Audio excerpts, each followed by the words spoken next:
Daghan kayong importanteng pagtulunan nga gihatag si Kristo karon sa atong ebanghelyo o lakip sad sa atong pagbasa. Si Jesus nagdiklaro gid niya kay ang iya ning giistorya ang kadto namang nagkuyog niya ba pras nato gud nanimba mao na iyang giistoryahan kay do na may usa sa nagkuyog niya nga ningon jutay rabay maluwas sa may tubag na Hesus paningkamot mo pagsulod sa sigpit nga ganghaan kay daghan ang musuway pero di makasulod. Daghan ang musuway pero dili makasulod. Nya, doon na sa siya giingon nga, mura sa kahibulungan ba?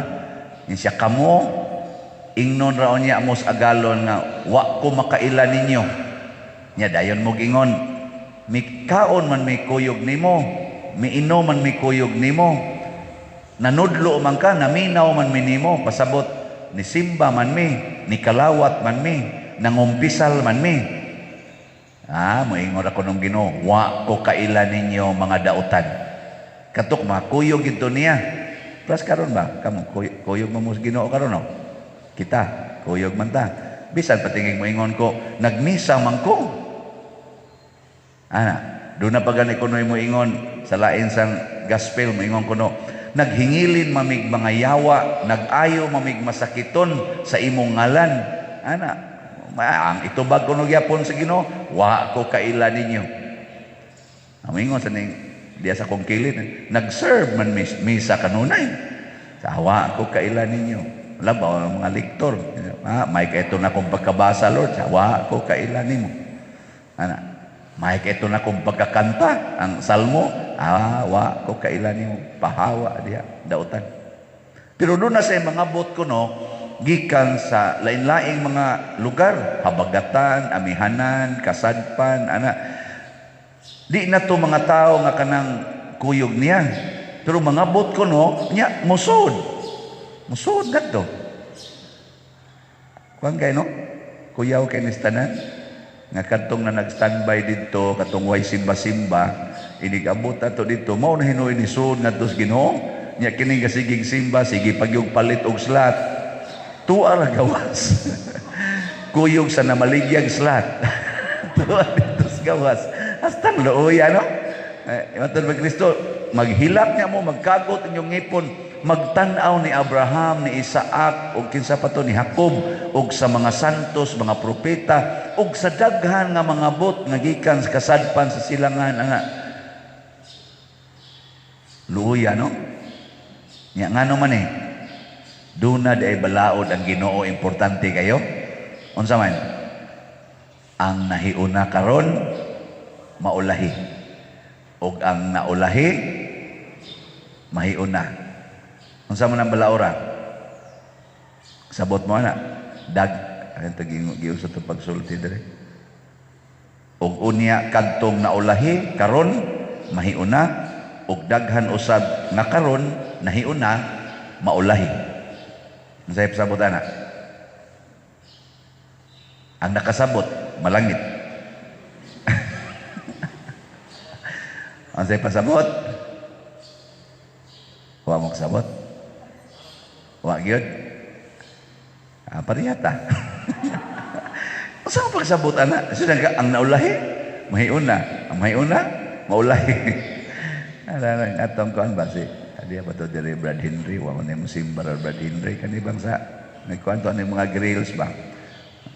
Dia toy kausa nga nag meeting na mo gud sa kanang among COVID nya ni share siya.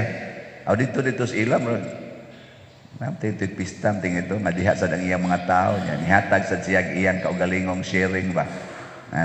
Ingon din siya kanimo gini akong prinsipyo nga daghan nga naisubra pero kuwangan. Nasay uban nga kuwangan pero sobra. Siko ko na unsaon gani pagting. Unsaon jud ka ani gay. Hisgot man siya bahin ani bang income ba kaning income.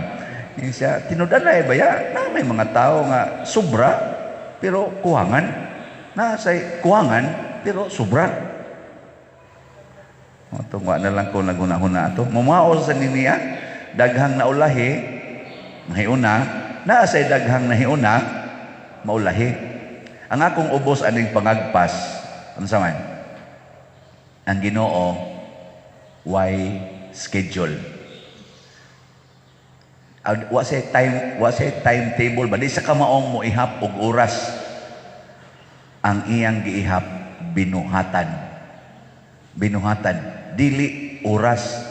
Niya ang Ginoo sad, di siya maghuna-huna sa imong nangagi nga mga binuhatan. Ang kanunay niyang tan-aon, ang imong gibuhat karon. Di ba? Anang litan. Karon, simba mo. Unsa man ni? Kinsa may mas duol ninyo sa Ginoo? Kamo o kadtong nangatog pa dito? Sa inyong paminaw, karon ba karong orasa, kinsa may mas duol? Kamo. Kay nagsimba man mo. Ako mas duol sa ko. Kaysa katong na naghagok pa dito, ana agas pang laway dire ana.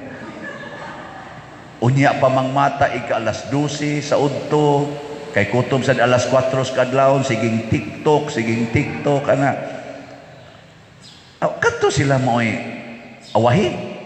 Kamo din ako, nauna na ta. Ano? Karon, pag-uli ni mo sa inyo. Ikaw ba?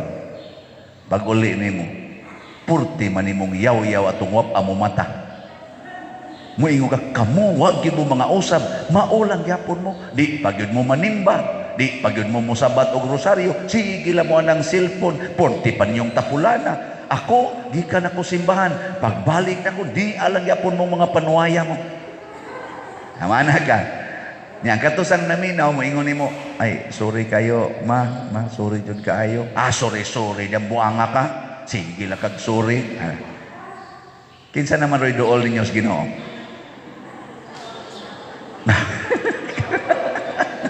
Ha? Kinsa man? Ang katong nagpaubos, katong nangayo og pasaylo. Ikaw nga wa mo pasaylo tungod sa imong kalagot, nya gikan ba jud kag simbahan, naawahin na sagka. Pasabot din asa ka makasud. Kay ini kaulahin nimo siradaan man kunong pultahan. Ikasirados pultahan, di sa kung saon pa nimong tok-tok din agi naablihan. Unya naawahin man ka. Awa na, ug mamatay ka ng gutloa or magdungan mong kamatay, kadtong gahigda aga-agas laway, mas makasuod sa langit. Ikaw noon, naperti ni mo din tubag-tubag, Ginoo, na, sa panang imong tubag-tubag dali. Oy, awahi ka, niya mo balik dito. Lord, ngano man ang akong anak nga sigim na nagkatub, ngano man ay naumaw naman ay nalangit, ako hinoon, nagikang kong simbahan atong muna. Wa naman akong kumalangit, nga ni kalawat man ko nimo. Yung ginawa ko kailan nimo mga dautan. Kaya gitanaw sa Ginoo ang atong katapusang binuhatan. Kana gyud importante kay nang katapusang binuhatan. Ikaw niya padir, tapulan man to kay padir. Wa man to grabiha sa Ginoo. Ang bote mo sa Ginoo. Ingon man siya, your way is not my way, and my way is not your way. Ang paagi sa inyong paghukom, lahi sa ako. Ako maghukom sa inyong kasing-kasing. Muna diri sa unang pagbasa, si San Pablo naghisgot siya nga, di ta kamaong muampo. Katong gaagas ang laway, kamao dito muampo. Perti man katuga ato, TikTok ramay kamahuan ato. Ana ra mga Facebook, ang takilid-takilid, ana selfie nga kanire picturean nya i-upload. Ana mga buangon na sila. Kani picturean, usay kanirang liog mo i-picturean. Usay kanira sa dinhi ni-upload tanaw sang pare. Natawa sa akong kilid sa tanaw sa dinhi sa pare. Ano di ang tanaw nga mata. Pero ang iyang katapusan nga gibuhat, nakaamgo man siya, nakapangayo man siya sorry, nagtanaw man Ginoo atong kasing-kasing, nya kinsa pagimutabang nato ang Espiritu sa Dios. Ang Espiritu sa Dios mo'y muampo para nato. Kinahanglan di ay nga kamautang maminaw sa Espiritu sa Dios. Nya kining Espiritu sa Dios magsigi ginigsulti nato, magsigi ginigsulti nato 24/7. Naghuwat siya kanus-a ka maminaw. Mo bitan nga niingon si Kristo, kung makasa mo batok nako pasayloon ta mo, makasa gani mo batok sa Espiritu Santo, di gyud mo mapasaylo. Nga naman, kaya ang Espiritu Santo sige ginaghungong nato, di siya kapuyan, di siya maluya, sige gyud tuktok nato. Sige na, dawatan ako, paminawan ako, paminawan ako. 24/7 ang Espiritu Santo. Espiritu ko na siya. Ni ago na siya sod nato. Nya inig paminaw nimo sa Espiritu Santo, papastanan nimong sala. Adto din ka ngadto sa Ginoo. Ingkaw niya padersadaan mo ko, ay lagi kabalaka, kaya ang Espiritu Santo sige gina siyang tuktok. Awa mo kasabot. Ana na. Mula gahuwat lang magkanus ablihan ba? Gitawag ko ng Espiritu Santo og ocean of grace. Kanang bitang divine mercy. Mo mala. Nganong ang divine mercy mukuan man, musod man nato because of the power of the Holy Spirit. Paglabay og botilya ngadtos dagat nya si radig maayo, makasod ang tubig. Ha? Di oy. Kamo man mo bright man day kay mo. Okay, paglabay og botilya nya kuha istabon nig-ana ikuha nimo na tubig. Na kay ocean ko na, porti ko nang daghanang tubig. Moro sa na ang Espiritu Santo. Inig-ablis atong kasing-kasing kay mo welcome taniya, punon taniya sa tubig nga makalinis, makalimpyo sa atong kalag. Ablihi lang. Nakaroon kinsa may makapaabli ani. Nindot kaayo kay naatay mahal nga Birhen Maria, kinsa asawa sa Espiritu Santo, esposa sa Espiritu Santo. Muna karon month of the Holy Rosary, ang magsigig rosaryo suod kay Maria, abli sa nagkasing-kasing, sige sa nagsuod ang Espiritu Santo. Kanang magrosaryo, muna makigsuod kitang Maria. Kamo suod mong Maria, sige mo rosaryo. Oy, matapos na lang Oktubre, wagin mo karosaryo tingali, isip pamilya, no? Gabi ibitaw nagrosaryo mi dire ang staff ba, nagmeeting man mi. May gani kaning atong treasurer Sister Nara kay mao gyud namugos, wala ko magunahon na nga magrosaryo mi kay meeting ko na sus, dugay na sa kini mahuman. Ni hapon lang tayo man meeting dayon. Ingon siya, "Pader murag dugay-dugay na gitang wa na ka rosaryo isip kan ba mga personnel dire." Magrosaryo ta pa dire. Mas mayo pa ang dili pare kay gusto pa rosaryo ang pare. Meeting. Oto nagpasalamat siya, salamat kayo na nagpahinomdom nako. Amo to rosaryo mi. Abutan kin taon big mga hapit alas 11 sa gabi sa among meeting. No? Nya usas among na meetingan ang kanini ang pagtapos nato sa atong month of the Rosary. So ato ning tapuson natong culmination karong Domingo, Pitsa 31. Doon na ta din himuon nga Holy Mass, kaning High Mass, kung celebrated Mass, ang kamera mo sa duha, si Father Arnel magunay-unay. So wa tay misa sa alas 7 gabi karong Domingo. Ang alas 7 gabi atong gi-cancel, ari na ang misa sa alas 5 sa hapon. Karong Domingo, Pitsa 31, alas 5 ras hapon atong misa.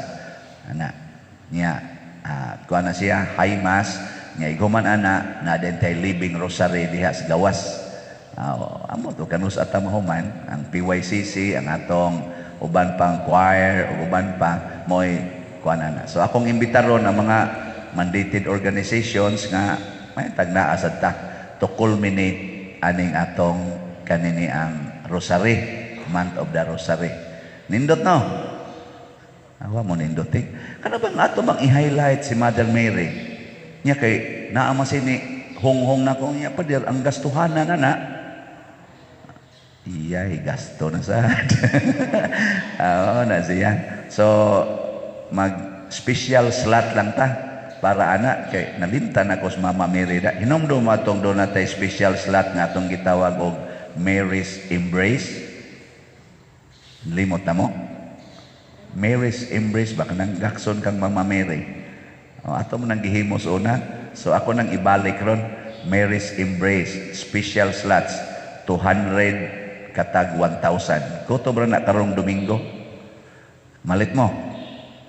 Para igasto nato sa pagkaon o mga gamit, ato mang nindot-nindot doon ang atong selebrasyon, niya mo gamit po tag mga sound system o uban pa nanang natay daghang bayro nun para lang yun nindot ang atong culmination. So mugasto siguro ta nag mga more or less mga 200,000 das mga pagkaon. Ano ba no? Sige, 200 katag 1,000 Mary's Embrace gikan karon Kutobs Domingo. Ug mapalit mo gakson mong Mama Mary, di na gid mahitabong maliit mo dito sa langit. Basta gunitan kang Mama Mary o iya kang gakson, ang Espiritu Santo mapuno sa nimo. Mao tanang nay joke-joke nga anan gisirad-an ko nung St. Peter ang kuan, ang pultahan, ang main door ba. Hibuong man St. Peter paglingi niya ang iyang gisirad-an tuan na masulod. Siya, ngano nakasulod mo na iyang gitawag ang anghel. Ako tong gibalibaran diri ngano nakasuod ba to? Siya, si kuan inahan ni Kristo si Mama Mary nangablis bintana, tuwa gipakatkas bintana, gikuha ang mga bintana gipangablihan niya. Ari kani susi ako kang gigakos. Ari ingon ko no St. Peter. Astan sa ning inahana oy. Adi man kabalibad St. Peter kay Mama Mary gud na. Nang Mary's Embrace. Kada nato rosaryo i-embrace tang Mama Mary nya og bitaron kita siyawa makasa kita ay kabalaka makuptan ra gyud kang Mama Mary. Ano? Na pamalit na mo. Ang di mo palit, buhian ni mo. Ang di mo palit, mali. Maulahi. Ang mo palit, mauna. So, di ra na binuang ra na ako istorya, pero may pagkatinood, baya sana. Ano di masaka mo palit ko, no, nga na amang kay ikapalit. Buangon ka. Sige na, nindog na ta.